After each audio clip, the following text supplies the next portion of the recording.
నమస్కారం, news vision కు స్వాగతం. ఈ రోజు వార్తల్లోని ముఖ్యాంశాలు.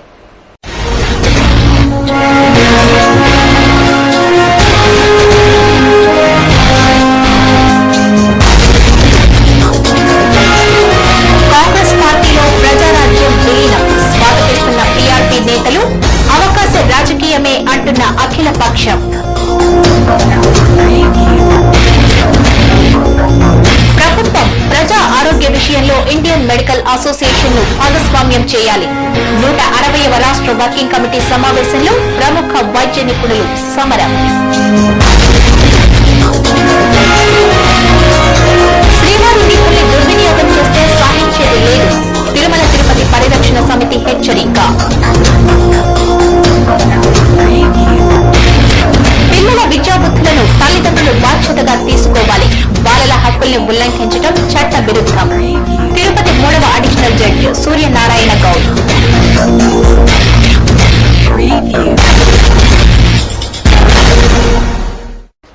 వార్తల్లోని వివరాలు.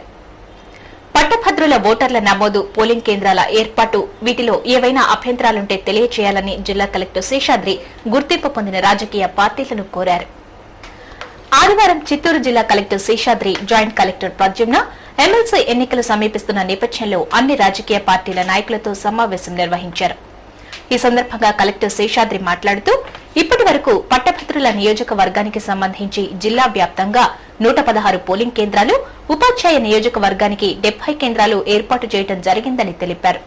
అయితే ఓటర్ల సంఖ్య పెరగటం వల్ల 750 ఓట్లకు ఒక పోలింగ్ కేంద్రం ఉండే విధంగా చర్యలు తీసుకోవడం జరిగిందని జాయింట్ కలెక్టర్ ప్రద్యుమ్న తెలిపారు. ఎన్నికల కమిషన్ ఆదేశాల మేరకు పట్టభద్రులకు అదనంగా 32 పోలింగ్ కేంద్రాలు, ఉపాధ్యాయ నియోజకవర్గానికి ఒక పోలింగ్ కేంద్రం కేటాయించామని, దీంతో 148 పట్టభద్రులు, 71 టీచర్స్ నియోజకవర్గానికి ఏర్పాటు చేయడం జరిగిందని తెలిపారు. వీటిలో ఏవైనా అభ్యంతరాలుంటే తెలియచేయాలని కోరారు. ఈ కార్యక్రమంలో DRO Yadagiri, Tirupati RDO Prasad, Chittoor RDO Subrahmanyeswara Reddy, Madanapalle RDO Siva Reddy, అఖిలపక్ష నాయకులు, ఉపాధ్యాయ సంఘం, పట్టభద్రుల నియోజకవర్గం నాయకులు, అధికారులు పాల్గొన్నారు. ఇండియన్ మెడికల్ అసోసియేషన్ ను ప్రభుత్వం ఆరోగ్యానికి సంబంధించిన అన్ని విషయాలలోనూ భాగస్వాములను చేయాలని ప్రముఖ వైద్య నిపుణులు సమరం డిమాండ్ చేశారు. ఆదివారం తిరుపతి రూరల్ మండలం తెనపల్లి క్రాస్ రోడ్ సమీపంలో ఏర్పాటు చేసిన 160వ స్టేట్ వర్కింగ్ కమిటీ మీటింగ్ నిర్వహించారు. ఈ కార్యక్రమానికి స్టేట్ వర్కింగ్ కమిటీ అధ్యక్షులు డాక్టర్ బాలమద్దయ్య, కన్వీనర్ సాయి ప్రసాద్, ప్రముఖ వైద్య నిపుణులు డాక్టర్ సమరం, రాష్ట్ర అధినేత డాక్టర్ సిపాయి సుబ్రహ్మణ్యం ముఖ్య అతిథులుగా విచ్చేసి జ్యోతి ప్రజ్వలన చేసి కార్యక్రమాన్ని ప్రారంభించారు. అనంతరం ఏర్పాటు చేసిన విలేకరుల సమావేశంలో సమరం మాట్లాడుతూ, భారతదేశంలో 80% వరకు ప్రైవేటు ఆసుపత్రుల ద్వారా ప్రజలకు వైద్య సేవలు అందుతున్నాయని, 20% మాత్రమే ప్రభుత్వ ఆసుపత్రుల ద్వారా అందుతోందని అభిప్రాయపడ్డారు. ఇండియన్ మెడికల్ అసోసియేషన్ ను ప్రభుత్వం ఆరోగ్యానికి సంబంధించిన అన్ని విషయాలలోనూ భాగస్వాములను చేయాలని డిమాండ్ చేశారు. ప్రైవేట్ నర్సింగ్ హోంల మీద ప్రభుత్వాలు అనేక ఆంక్షలు పెడుతూ ఇబ్బందులకు గురి చేస్తోందని, స్వతంత్రంగా చికిత్స అందించే విధంగా ప్రైవేట్ డాక్టర్లకు అవకాశం కల్పించాలని కోరారు. ప్రభుత్వం బీఆర్హెచ్ఏ అనే కోర్సు ద్వారా 3.5 సంవత్సరంలో ఎంబీబీఎస్ ట్రైనింగ్ ఇచ్చి వారి ద్వారా గ్రామీణ ప్రాంతాల్లో వైద్య సేవలు అందించడం వీలు కాదని పేర్కొన్నారు. ప్రభుత్వం కొన్ని కోట్లు ఖర్చు పెట్టి ఇలాంటి ఎంబీబీఎస్ కోర్సులు పెట్టడం దుర్వినియోగమే అని అభిప్రాయపడ్డారు. అలా కాకుండా గ్రామీణ ప్రాంతాల్లో విద్యార్థులనే కొందరిని ఎంపిక చేసి వారికి మెడికల్ కాలేజీలో ఎంబీబీఎస్ కోర్సును పూర్తి చేసి వారి ద్వారా గ్రామీణ ప్రజలకు వైద్య సేవలు అందించాలని సూచించారు. గ్రామీణ, పట్టణ ప్రజలకు అందరికీ మెరుగైన వైద్య సేవలు అందించాలని కోరారు. ఫౌండేషన్ ఇండియా మొత్తం మీదే ఒక రకమైన ఈ విధమైన గెస్ట్ ఏర్పాటు చేయాలంటే ఇండియన్ మెడికల్ ద్వారా ఈ ప్రప్రథం.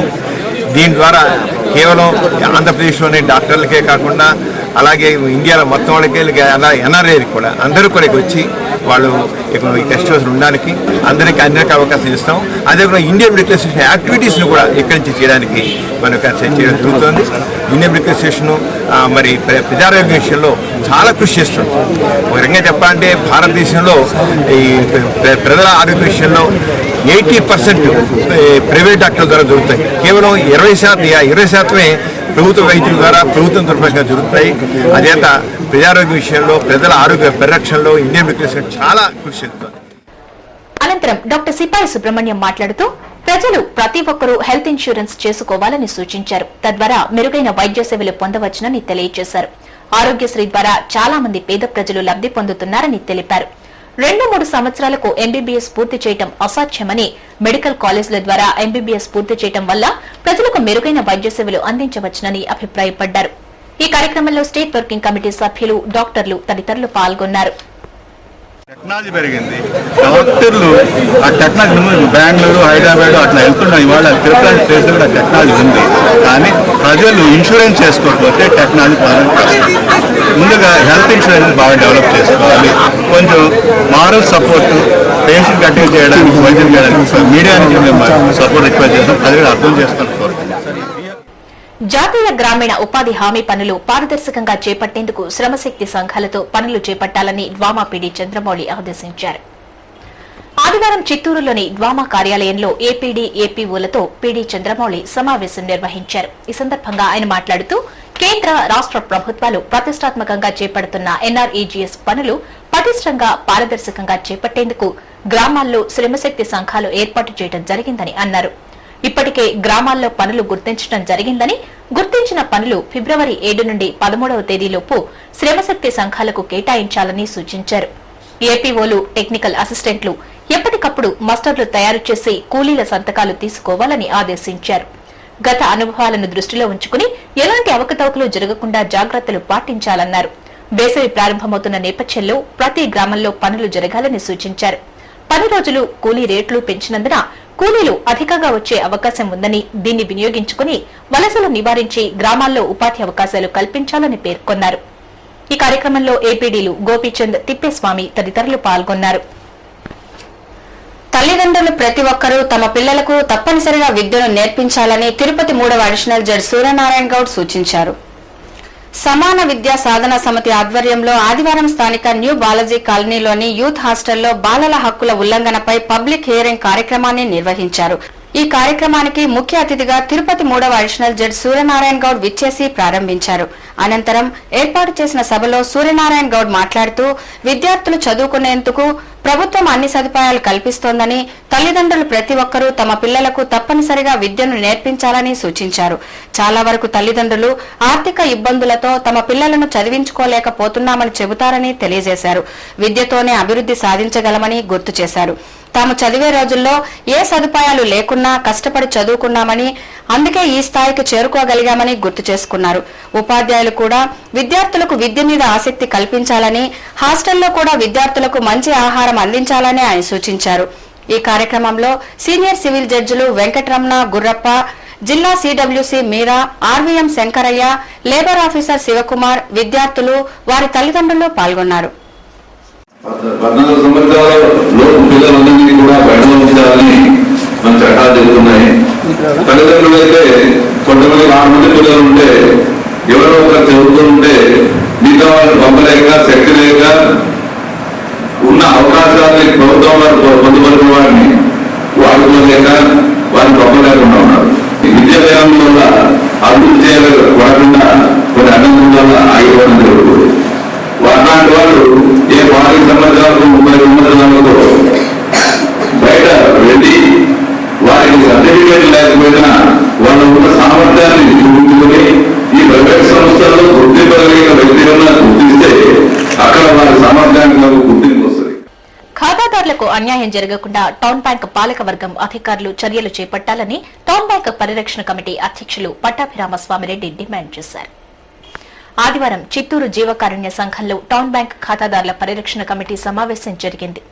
ఈ సందర్భంగా పట్టాభిరామస్వామిరెడ్డి మాట్లాడుతూ గత కొన్నేళ్లుగా చిత్తూరు టౌన్ బ్యాంక్ దివాళా దిశగా ఉండేదని, ఆర్బీఐ ఆదేశాలతో కొంత మెరుగుపడిందని అన్నారు. ఈ బ్యాంక్లో 30,000 మంది డిపాజిట్లకు భద్రత లేకుండా ఉన్నారని పేర్కొన్నారు.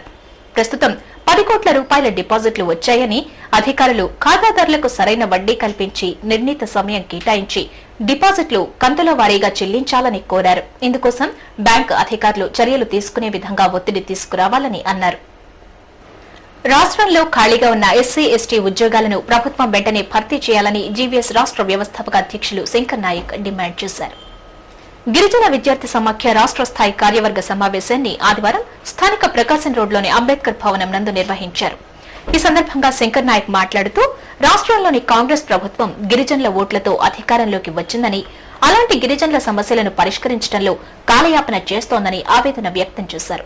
ప్రభుత్వం ఎస్సీ ఎస్టీ విద్యార్థులకు స్కాలర్షిప్లు, బీసీ విద్యార్థులకు ఫీజు రియంబర్స్మెంట్ చెల్లించకుండా బడ్జెట్ లేదనే సాకుతో నిలుపుదల చేయటం హేయమైన చర్యగా పేర్కొన్నారు.